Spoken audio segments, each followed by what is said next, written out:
that one answer that she was asked, like, what, about foreign policy. CBS. Yeah. Yeah. They edited it completely, and I wasn't aware that they put an answer for a completely different question there. Well, okay, so I think that what happened there, having done some, try to understand that a little bit better, is they basically just edited her answer down a lot so that she didn't sound like a total insane person.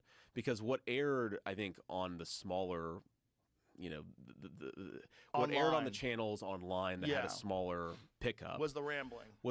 The word salad. But what actually aired on the news programs was, I mean, it still didn't sound very good, but it sounded a hell of a lot better. But let me give you a very good example but of this. It's okay, really not the answer. So it's like they changed the answer. Let me see what. Yeah, no, you're right. They changed the answer, but I just want to find the statistic from my team because I asked them this last night. So they did change the answer, and they changed it in a way to protect her. Yes. And then, importantly, they refused to release the transcript, right? So my attitude would be just release the transcript, let people see what she actually said, right, so that you at least have some integrity as a journalistic outlet. But okay, so here's, you, of course, I'm sure, paid attention to the kerfuffle over a comedian at the Trump rally at MSG. I think you even know this guy, right? He's a good friend of mine. Okay, yeah. Tony Hinchcliffe. So he tells a joke about, Puerto Rico.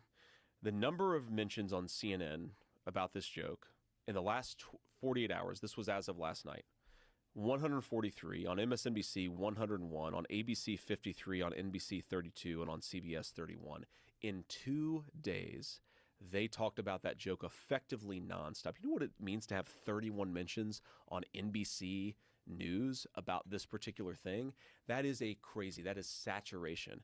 Last night, Joe Biden called the half of America that's going to vote for Donald Trump garbage. Do you think that the word garbage is going to appear on CNN 141 times over the next 2 days? No. I would bet no. Now, what's the difference? Well, one difference is that it was a comedian telling a joke, and it's the president of the United States telling what he actually thinks.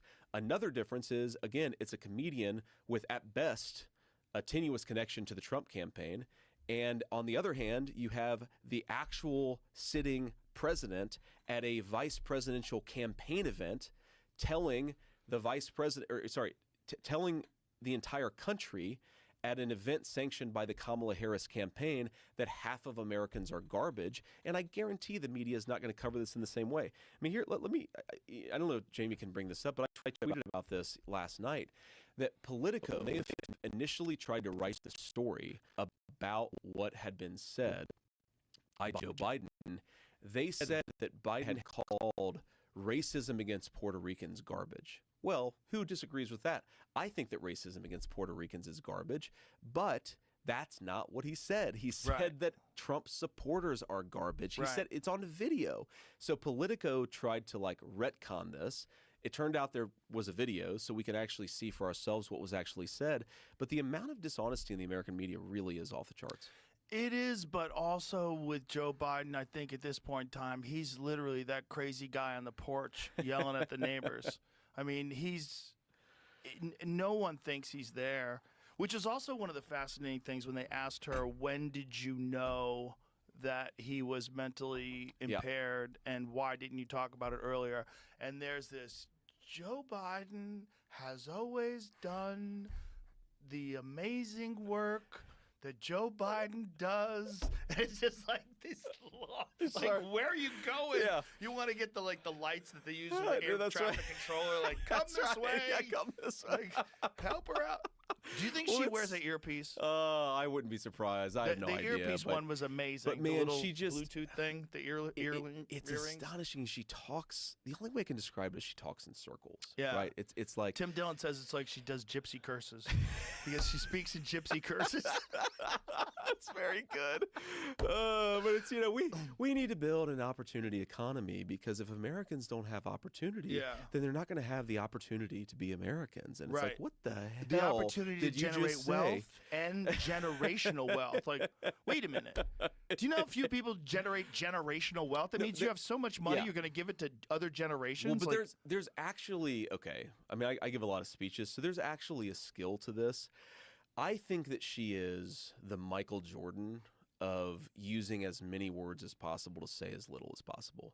There's actually a certain gift that she has because you listen to her talk and you're 100, 200 words into it, you're 500 words into it, and you're like, what the hell did she just say? She didn't say anything. Right. And that actually, I mean, okay, so yeah, there's a certain political skill in saying a lot without actually saying anything, but it actually worries me about her being president. Like, okay, there are all these substantive policy disagreements, and we could talk about, okay, I don't like her border policies, I don't like this, I don't like that.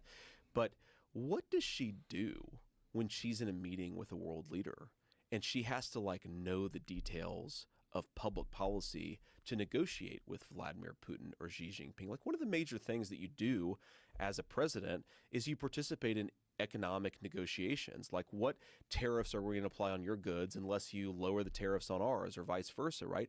You have to be able to know a little bit about your job to be the president of the United States. And I don't know that she has an ounce of curiosity about public policy in this country. That's what scares the hell out of me. Well, it's just strange that everyone's accepting that this person who was the least popular vice president ever is now the solution to the problem, and that the media machine in just a few days did this 180 and just sold her as the solution. And as long as they keep her from having these conversations where she's allowed to talk, that's right, they're able to pull this off. And the fact that it's happening with no primary should be really concerning to people, because that's never happened before. Well, it's also, they could have had a primary. Well, it's also part of the process where you identify people's flaws, you figure out what they're good at, what they're bad at. Like, the primary is actually a grueling process. How you handle pressure. How you handle pressure, right? And we don't really know how she's handled pressure because she's only done it for a little while. And if you just look at Donald Trump's public schedule, J.D. Vance's public schedule versus Kamala Harris, dude, it is striking how little she does. There was an interview that she did. I think it's the only really tough interview she's done with Brett Baier of Fox News. I believe that she had a clear calendar for 2 days before she did this interview. So they're just prepping her? Just prepping her. But, how can you actually, that's not pressure. If you could just take 2 days off for one single interview, that's not pressure. And also just little things. I mean, look, there's this story out there. To be clear, I have no idea if it's true, but there's a woman who has gone on the record and said that Doug Emhoff, Kamala Harris's husband, smacked her in the face in France.